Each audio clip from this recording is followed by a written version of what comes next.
últimos años, las revisiones de la Auditoría Superior de la Federación, ASF, por sus siglas, arrojaron irregularidades por miles de millones de pesos en varios estados. Sin embargo, el Congreso y la Procuraduría General de la República no hicieron nada.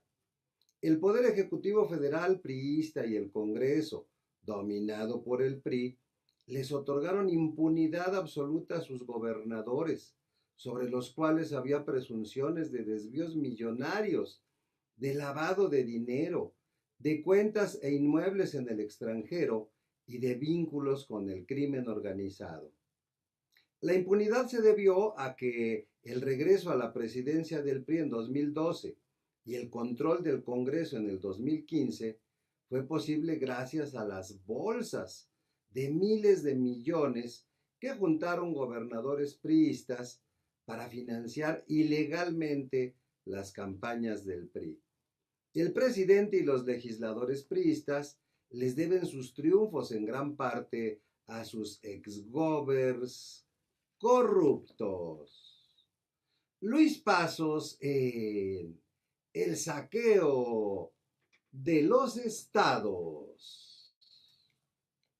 El día de hoy tenemos un invitado muy, pero muy especial, alguien con mucha, pero mucha experiencia dentro de estudios de economía. Muchos de ustedes lo conocen porque es un gran escritor, con muchos, pero muchos bestsellers. Realmente una persona con una trayectoria brillante. Y bueno, tú ya sabes a quién me estoy refiriendo.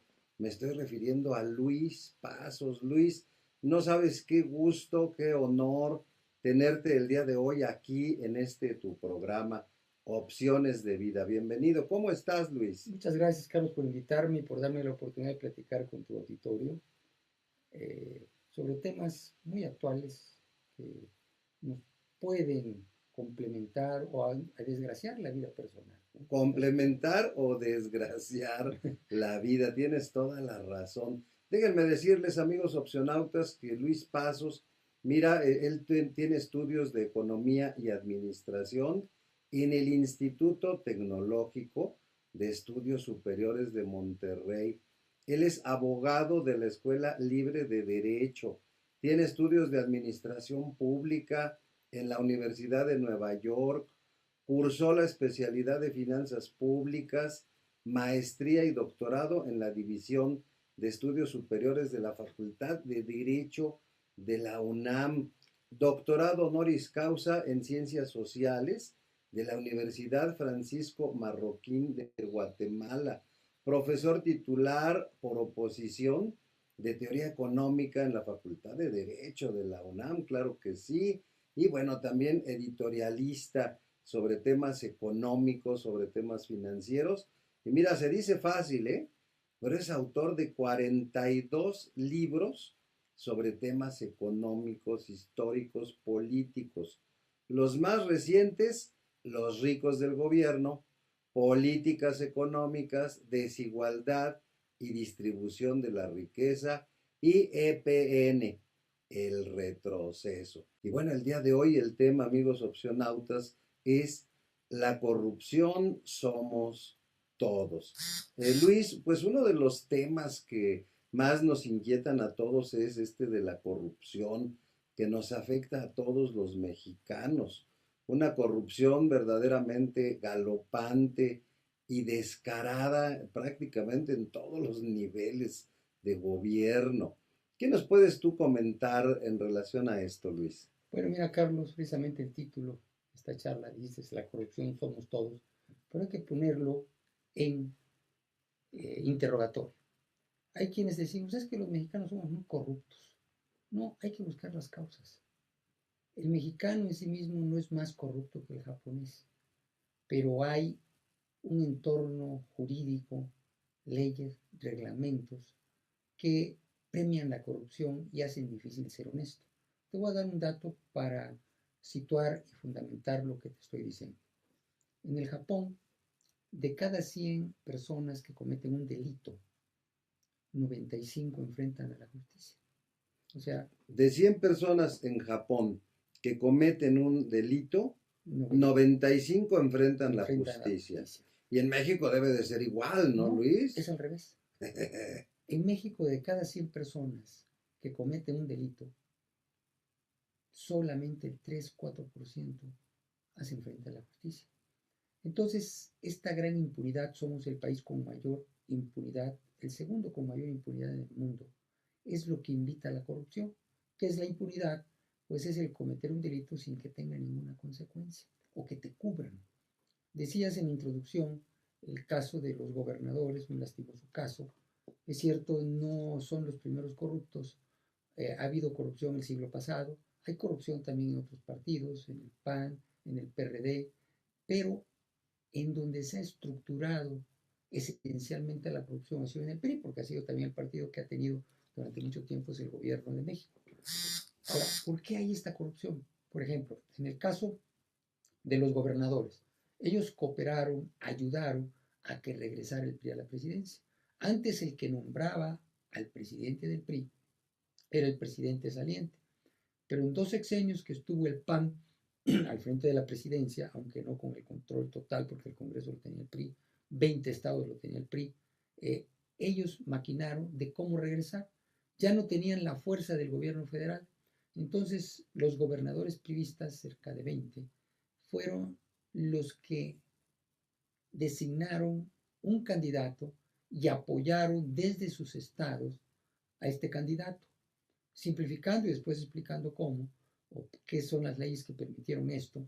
Estos gobernadores, pues se vale que apoyen a su candidato, lo que no se vale es que lo hagan con recursos de los estados, de los impuestos. Todos ellos tomaron de los impuestos o reunieron fuera de los impuestos bolsas de dinero para invertir en la campaña. Y cuando gana Peña Nieto, lo empiezan a extorsionar desde un punto de vista de que dice, tú estás ahí por nosotros podemos hacer lo que queramos. Y muchos de ellos descaradamente empezaron a saquear sus estados. Por otro lado, las leyes se sentían protegidos, sí, y se sentían con derecho, ¿no? Exactamente. Yo apoyé, yo cooperé, así es de que ahora pues viene la retribución. Exactamente. Y la retribución es manos libres, manga ancha. Mira, yo no lo oculto porque parece para muchos vergonzoso, yo fui diputado y fui presidente de la Comisión de Presupuestos del 2000 al 2003. Lo primero que hice al llegar al Congreso fue llamar a algunos de los asesores que estaban y decirle, les voy a pedir que manden una carta a los gobernadores para que nos expliquen qué hacen con todo el dinero que por participaciones se les da, porque son miles de millones de pesos y no nos dan cuentas de ese dinero. Un asesor me dice, diputado, pues tengo que decirle que no tenemos competencia para pedirles cuentas. O sea que el dinero que va a los estados, ellos son los que deciden qué hacer. Entonces yo le dije, mira, de todas maneras, mándaselas. Le mandamos cartas a todos los gobernadores. Solamente uno, que era mi amigo, respondió. Los demás no se tomaron ni la molestia de responder. Entonces ahí tenemos el primer error de que llegando el dinero a un gobierno, y ese gobernante controla normalmente al poder legislativo, al poder judicial y a la prensa de los estados. Hacen lo que quieren con ese dinero. No hay unos límites, no hay quien los denuncie. Y esto empezó a pasar en Veracruz, en Coahuila, en Quintana Roo, en Tamaulipas, en muchos otros estados. Es que es más fácil decir en dónde no pasó. En dónde no pasó. Ahora, ¿qué fue lo que ayudó a que esto se destapara?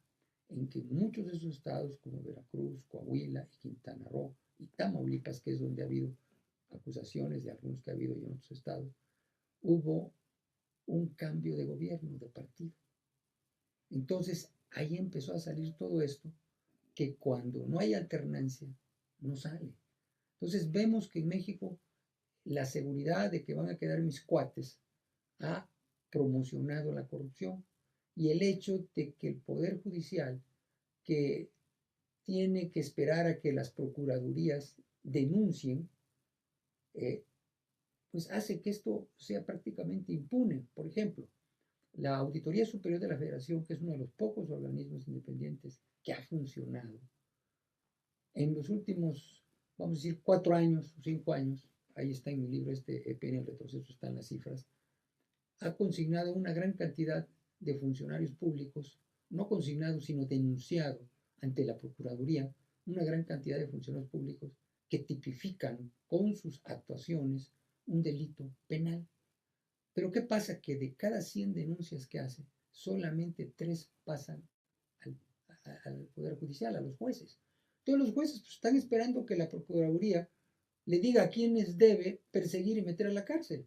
Y vemos que en la Procuraduría duermen el sueño, como dicen, de los inocentes, o no sé cómo le dicen, una gran cantidad de denuncias. Entonces los gobernadores saben en los estados que las procuradurías estatales están en sus manos.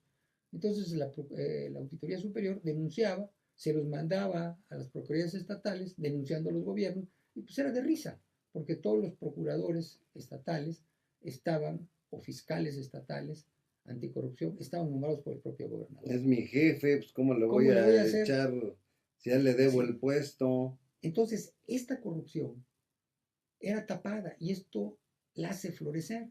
Ahora, vale la pena decir que la corrupción no es solo en el sector público y de funcionarios públicos. Yo cuando estuve en el sector público me di cuenta que atrás de mucha corrupción hay empresarios privados que han hecho su fortuna a la sombra de funcionarios.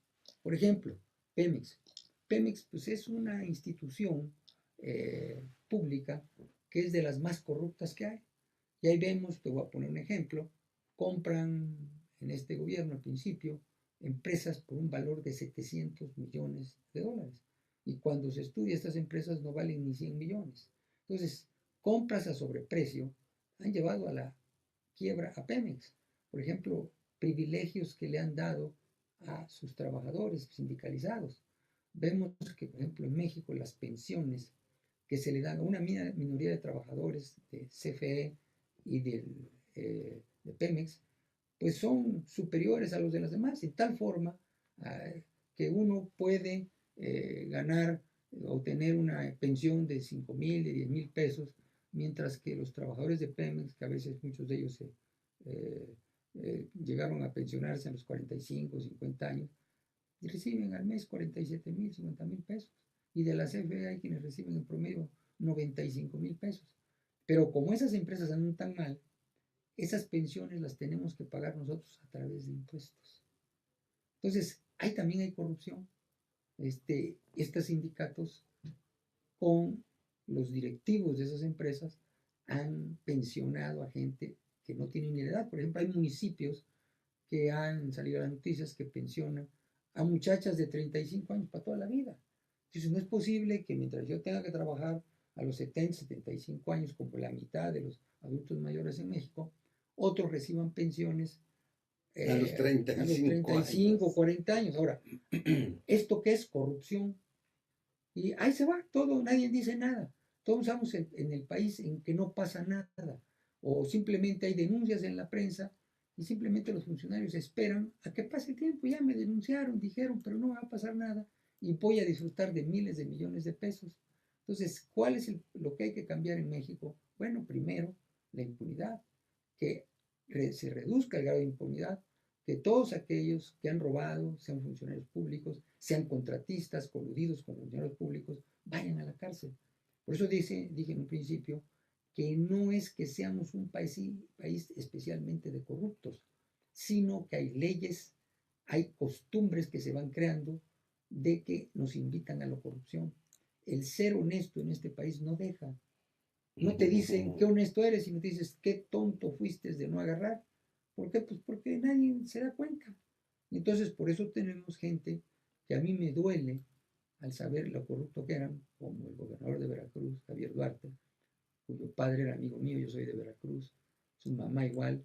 Entonces digo, ¿cómo es posible que haya llegado a eso? Bueno, porque él vio en el anterior gobierno, de otro también, amigo mío de la infancia, Fidel Herrera, pues vio cómo se disparaban con la cuchara grande. Y entonces la gente va viendo que no pasa nada, que se puede llevar 50 millones de pesos y que nadie les dice nada. Es más, no se dan cuenta. Entonces hay que tener una mayor vigilancia, hay que tener una mayor transparencia de los gastos.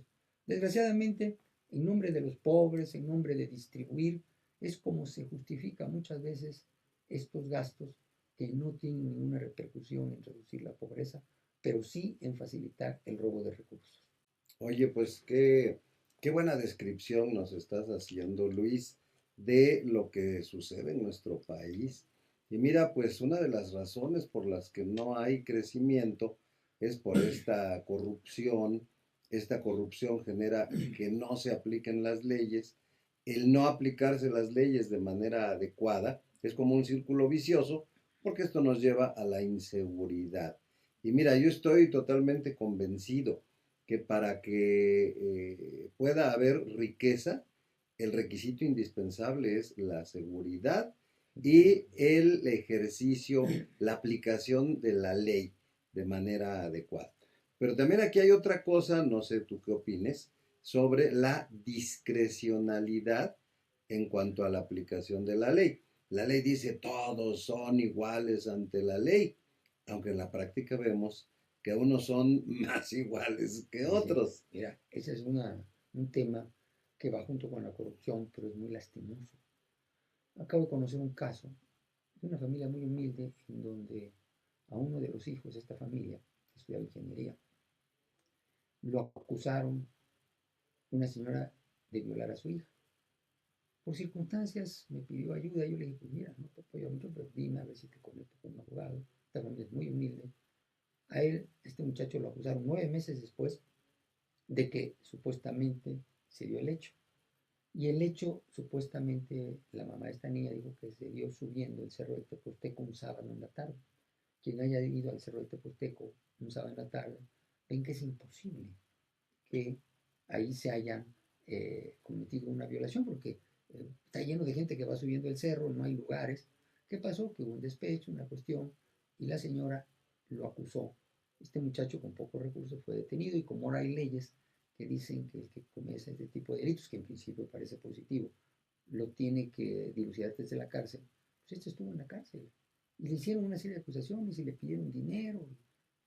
Entonces, ¿qué quiere decir? Que hay leyes que aparentemente son en favor de las mujeres que provocan este tipo de situaciones injustas. ¿Y por qué es injusto? Porque es pobre. Por ejemplo, hay mucha gente que se roba, no sé, una cartera en el metro y pues está purgando. Y hay quien se roba 100 millones de pesos y no le pasa nada porque tiene buenos abogados, tiene dinero para salir de la cárcel. Y esto es lo que ha pasado también con muchos de estos políticos que vemos ahora en la cárcel, pero a lo mejor en 2 o 3 años lo vemos fuera.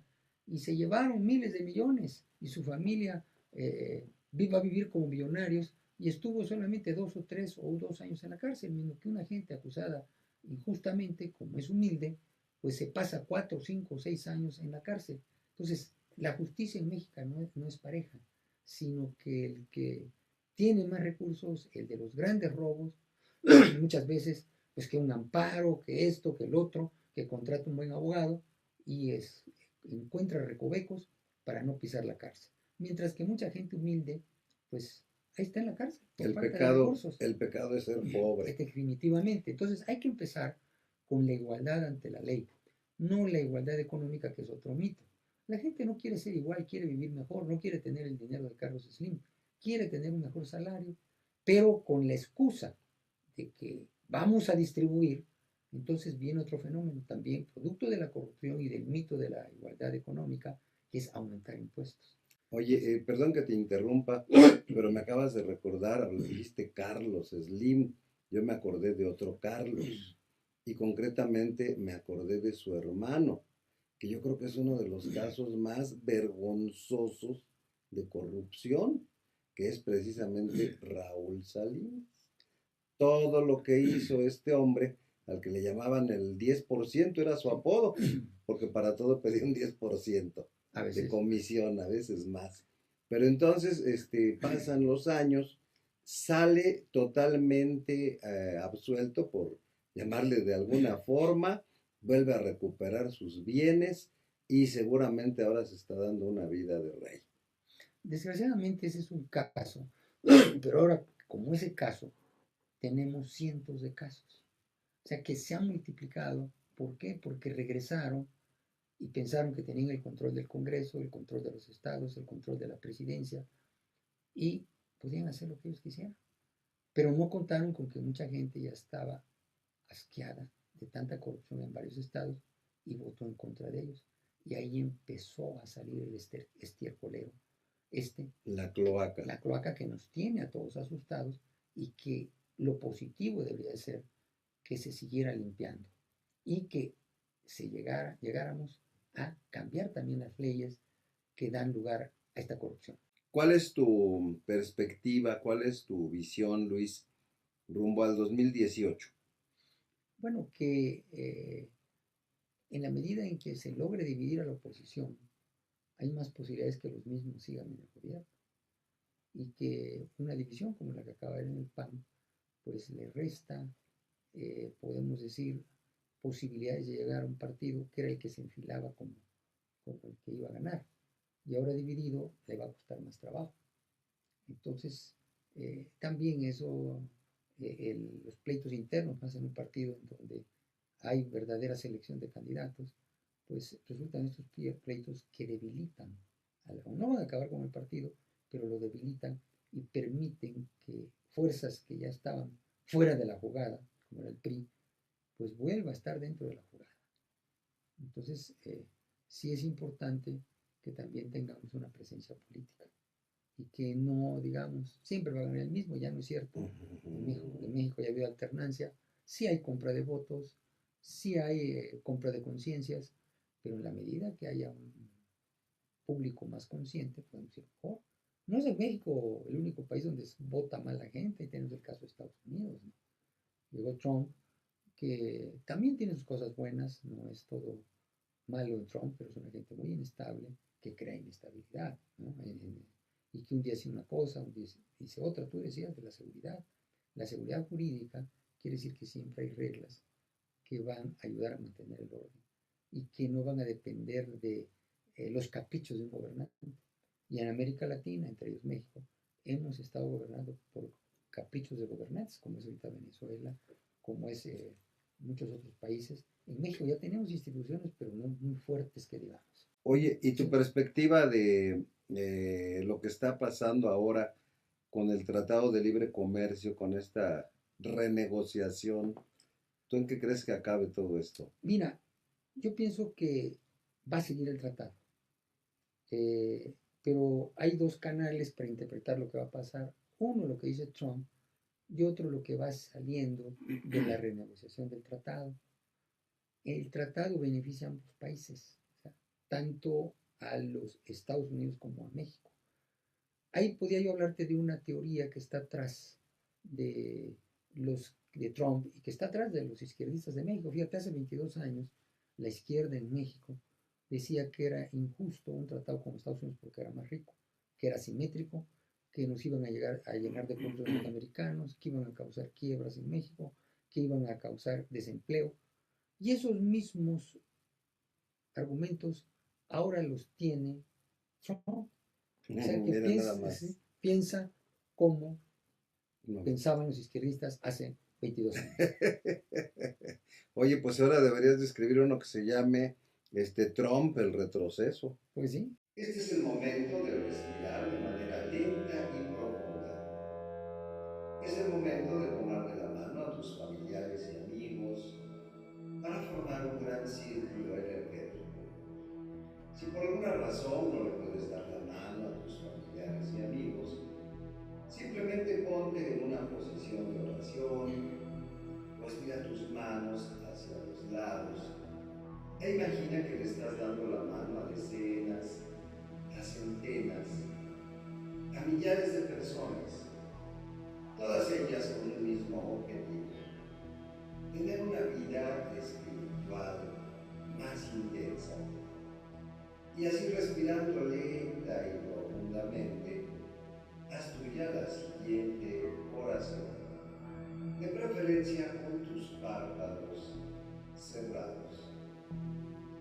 Amado Dios, gracias por el don maravilloso de la vida. Reconozco tu poder y tu grandeza. Haz de mí la persona que tú quieres que yo sea. Amado Dios, ayúdame a ser un buen mexicano para honrar, amar y engrandecer a mi país donde quiera que yo me encuentre. Amado Dios, ayúdame a ser una persona responsable, productiva y autosuficiente para ganar mi sustento de manera honesta y nunca tener que ser una carga para nadie. Amado Dios, ayúdame a entender que ser mexicano no es solamente tronar cohetes, tomar tequila, ser macho y decir viva México, cabezones. Amado Dios, ayúdame a entender que ser mexicano es cuidar el agua, no tirar basura y cumplir puntualmente con mis obligaciones. Amado Dios, bendice a nuestros gobernantes e ilumínalos para que tomen mejores decisiones y tengamos una nación más próspera, fuerte y segura. Amado Dios, bendice a mi país para que tengamos una mayor distribución de la riqueza, empleos dignos, bien remunerados y una nación próspera con oportunidades para todos. Pero sobre todo, ayúdanos a erradicar el terrible cáncer llamado corrupción. Este es el momento de concentrarte en esa petición especial que quieres realizar. Es el momento de concentrarte en ese problema que estás enfrentando y del cual quieres salir. Este es el momento de lanzar la plegaria más poderosa del universo. Dios mío, ayúdame. Carlos Gil. Amigos opcionautas, continuamos aquí en tu programa Opciones de Vida. Nos hace el favor de acompañarnos el escritor Luis Pasos, brillante, brillante escritor con una trayectoria pues verdaderamente impecable. Primero quería yo hacer un comentario de esta oración que tú acabas de decir. Creo que es muy importante creer en algo positivo. Yo también salgo de energía, me lo han inculcado, mi pareja es profesora de energía, y habla de que para ir mejor tenemos que creer que vamos a ir mejor. Esto no quiere decir que ocultemos los vicios de este país, por eso empezamos diciendo el problema no somos los mexicanos, sino el entorno que hay. Y si queremos que este país vaya mejor, tenemos que conocer las causas por qué va mal, porque si no estamos culpando a unos, exonerando a otros, y no estamos haciendo algo para que realmente se combatan las causas estructurales.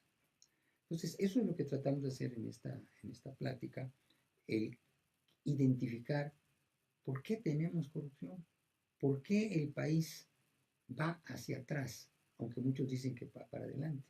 O sea, tenemos una mayor inflación en este gobierno, tenemos una mayor devaluación, tenemos una mayor deuda externa.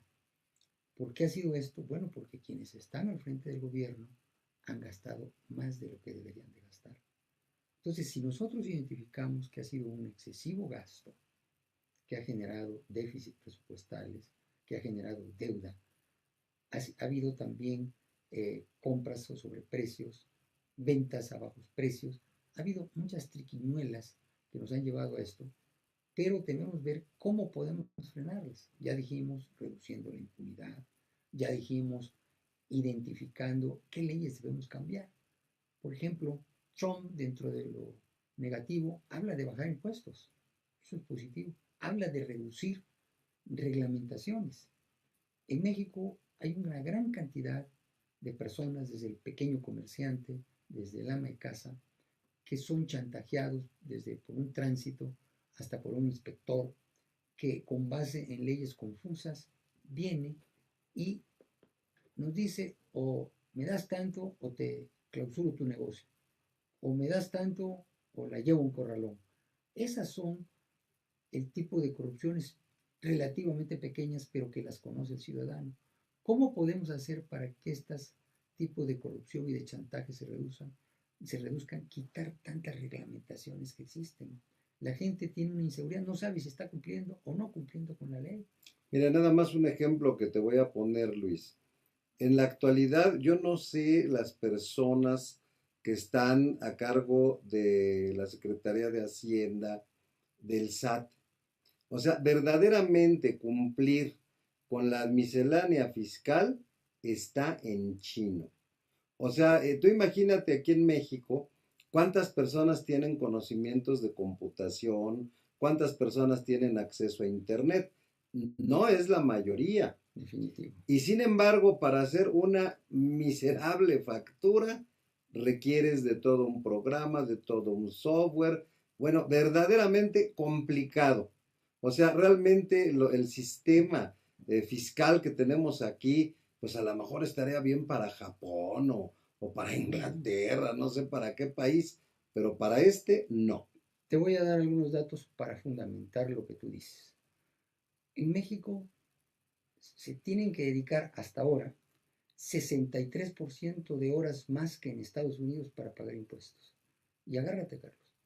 Ahorita van a entrar en vigencia a principios del año que entra o a finales de este año otra serie de reglamentaciones absurdas. La plataforma 3.3 de Exacto, facturación.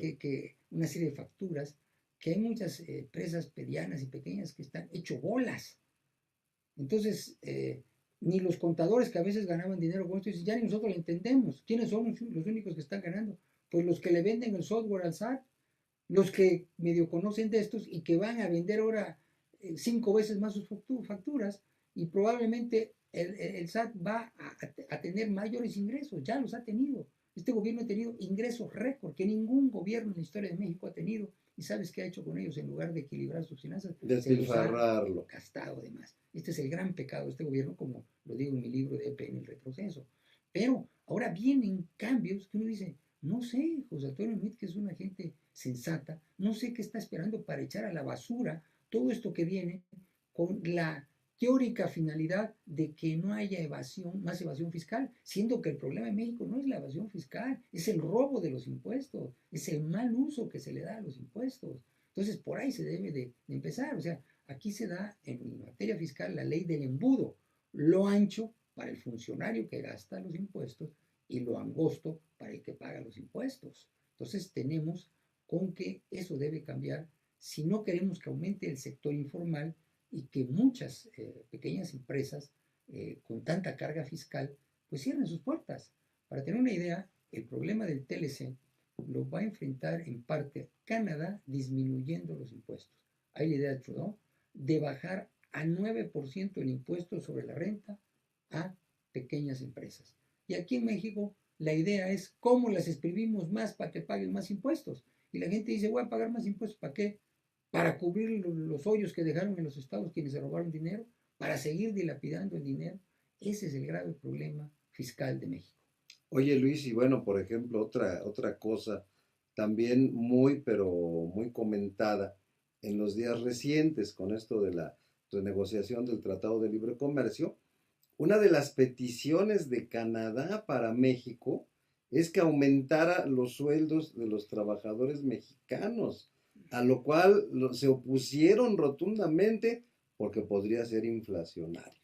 Bueno, ¿Qué opinas de esto? mira, ahí, Carlos, sí hay que tener mucho cuidado porque podemos caer en la demagogia. Primero, los salarios en un país no se aumentan por ley. O sea, no puede decirnos Canadá o Estados Unidos, aumenten los salarios y el gobierno lanzar un decreto que diga, ahora los trabajadores van a ganar más. No. El aumento de salarios reales, no nominales ni mínimos, que son vaciladas esas, el aumento de salarios reales, o sea, que la gente pueda comprar más, se da por un lado, que el gobierno no haga inflación. En México tenemos una inflación del doble de la meta que se tenía, que era de 3%, ahorita andamos con inflación de 6%. El gobierno, Que es un impuesto que todos pagamos. claro, porque ¿por qué es la inflación? Porque el gobierno ha emitido más dinero, porque el gobierno ha generado más deuda y porque el gobierno, para hacer frente a la ineficiencia de Pemex, a los robos que hay en Pemex, aumentó los precios de la gasolina y de la electricidad. Los precios de la gasolina y de la electricidad son más altos en México que en Estados Unidos y que en Canadá. ¿Y esto qué hace? Pues que los que van a repercutir estos aumentos de precios de las gasolinas no es en el que tiene un carro deportivo, no, es en el que trae los alimentos en un camión y que absorbe gasolina. Entonces, ¿qué tenemos? Queremos que los salarios por un lado aumenten, el gobierno debe cuidar tener finanzas sanas para no generar inflación. Por otro lado, también si queremos mejores salarios, tenemos que aumentar la inversión en maquinaria. O sea, ¿por qué gana más el trabajador norteamericano? No es porque tengan leyes de salario mínimo ni mayor protección laboral, es porque hay más demanda de trabajadores y el trabajador es más productivo. Y para que sea más productivo hay que invertir en capacidad, hay que invertir en En maquinaria. capacitación. Capacitación, sí. Capacitación. Capacitación. Ahora, ¿qué tenemos? Que en la medida que tú aumentas el impuesto, hay menos dinero para la inversión porque los impuestos salen de las ganancias. Si yo gano 10 y pago 4 de impuestos, 6 lo puedo invertir. Pero si yo gano 10 y pago 6 de impuestos, pues ya, la inversión baja. ¿Y para qué quiere ese dinero el gobierno? Pues para botarlo, para gastos inútiles, en su mayoría, para robárselo, esa es Y, la y aquí realidad. también lo peor, Luis, es que muchas empresas literalmente están en un nivel de subsistencia. Definitivamente. Hay muchas empresas que a final de mes la opción es o pago a los trabajadores o pago los impuestos. Y a veces a los trabajadores le dicen, oye, espérate, y el trabajo se tiene que esperar. Y si tú te retrasas un poco, automáticamente ya te llega una notificación amenazándote. Hay empresas que no tienen ganancias, pero entre el IVA, los impuestos prediales que también han subido. Por ejemplo, yo voy a una peluquera que me pela hace tiempo y le subió. Y le digo, oiga, ¿por qué ahora me va a costar más el corte de pelo? Dice, porque nos subieron la renta. ¿Y por qué le subieron la renta? Bueno, pues porque el dueño dice que le subieron el impuesto predial. Entonces, también el gobierno de la Ciudad de México es un gobierno que ha subido mucho los impuestos prediales. Y esto se traduce en que en mayores costos de vivir en esta ciudad. Y tenemos pues que los servicios, si hay servicios buenos, tenemos que reconocer los pasos a desnivel, el metro, pero todavía son insuficientes. Entonces, ¿qué tenemos? Por ejemplo, hay asesores de Mancera, que yo no sé de dónde tienen la cabecita, que le dicen, hay que subir el salario mínimo, eso es lo de menos. Si queremos ayudar a una comunidad, hay que bajarle los impuestos, hay que bajarle la reglamentación, hay que darle seguridad. Y aquí tenemos que, para lo único que son rápido la policía, es para ponerte grilletes si te saliste, ¿cómo se llama? Si te pasaste 30 30 segundos. segundos. ¿Por qué? Porque es un negocio. Ya quisiéramos que cuando te asaltaran llegara la policía con la misma rapidez y además inconstitucional, porque no pueden parar tu carro por eso. Yo estoy de acuerdo que se pongan parquímetros y que en determinado momento el que se pase pues le pongan una nota, pero ya en estos cuates y vámonos. Y hay gente, yo he visto repartidores, gente humilde que no tiene para pagarlo y que ahí dejan sus carros y que pierden 1 o 2 días de trabajo, que es muchísimo. ¿Para qué? Para que cumplan con su cuota y para que los parquímetros sigan siendo negocio no sé de quién, pero no es como Entre debe los ser. parquímetros, las fotomultas, Todo eso sí. los estos de No, velocidad. que llegan de tal dependencia, por ejemplo, la inseguridad que hay en las construcciones. Ya vimos que la multiplicidad de permisos no nos libra de la corrupción. O sea, en México, en la Ciudad de México, no puedes construir nada o puedes construir lo que quieras. O sea, esa es la completa incertidumbre que existe. Entonces, bajar tanta reglamentación. Somos la ciudad de las clausuras. Tú ves acá rato clausurado, clausurado, clausurado. Y ya el sismo probó que eso no funciona. Y además, fíjate que las clausuras es algo totalmente, pues, inequitativo. Porque mira, sal de una estación del metro, en cualquier lugar, ve todos los puestos, esos metálicos donde venden tortas, tacos, etcétera. ¿A esos quién los clausura? No, pues, ¿A esos pagan sus impuestos, entre comillas. qué ¿no? reglamentación tienen? ¿En dónde se lavan las manos? ¿Qué reglamentación sanitaria hay? Ninguna. Pero por otro lado, el que está pagando una renta, el que está tratando de cumplir con la ley, a ese es con el que van Bueno, y la amenaza de la clausura. mira, te cuento hace muchos años, y no es el actual gobierno, porque sería injusto decir que nació toda esta corrupción con el actual gobierno, recuerdo que fui al centro a una pequeña joyería en que arreglaban cositas, relojes. Entonces llegué en aquel tiempo a arreglar unos aretes de mi esposa. Yo a este joyero lo conocía desde hace mucho tiempo. Empecé a platicar con él. Era en la calle Palmas. Palma. Palma era Palma. Y me dice, mira, dice, salió, estaba lleno de puestos. Dice. Los líderes, lo que cobran aquí es tanto, tanto, tanto por metro cuadrado. Entonces, llegas a la conclusión que al mes ganaban millones estos señores con lo que cobraban por fuera a todos los ambulantes. O sea que los ambulantes pagan a quienes pagan, a inspectores, a líderes disque de ellos, que a la vez le pagan a otras, y que también llevan gente para los mítines. Entonces, toda una mafia que, como si fueran impuestos, tiene que pagar a todos esos para que los dejen vender en las calles.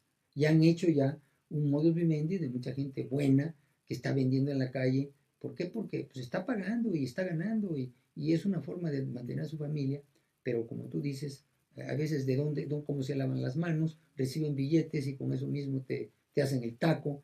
Son una fuente de enfermedades, Y ¿no? ahora otra modalidad que está viendo Luis es que en muchos de estos puestos metálicos, una de las condiciones que hay para que puedan trabajar es tener la bandera, la insignia exhibida de un determinado partido. Sí, así es. Bueno, ese Porque es yo el, lo he visto, ¿eh? sí. Oye, ¿por qué tiene esa banderita amarilla ahí? Es que no, si no, no nos dejan Bueno, trabajar. ese es el intercambio. Pero ese intercambio se da a este nivel y se da a nivel de Pemex. Es decir, en Pemex el sindicato, ¿por qué ha robado tanto? Bueno, porque, por ejemplo, el Pemex Gay que era, a través del sindicato, Pemex le daba al sindicato, el sindicato le daba al PRI y se trianguló todo ese miles de millones de pesos. Entonces, es por eso que esta es, como decir, un consentido de un partido, ese sindicato. Y por eso de Champs es el intocable. Sí, y ahora ya es también de los que va a decidir, dentro de los que va a decidir en el PRI quién va a ser el próximo presidente, ¿no? No, pues ya, alguien que le cubra las espaldas. Luis, muchísimas gracias Gracias por a ti, haber Carlos, venido el muy día de amable por hoy. invitarme. Muchísimas gracias. ¿Quién es la persona más poderosa? La persona más poderosa es la persona que tiene más opciones. Cédete la oportunidad de triunfar y continúa escuchando Radio Centro. Hasta la vista, amigos.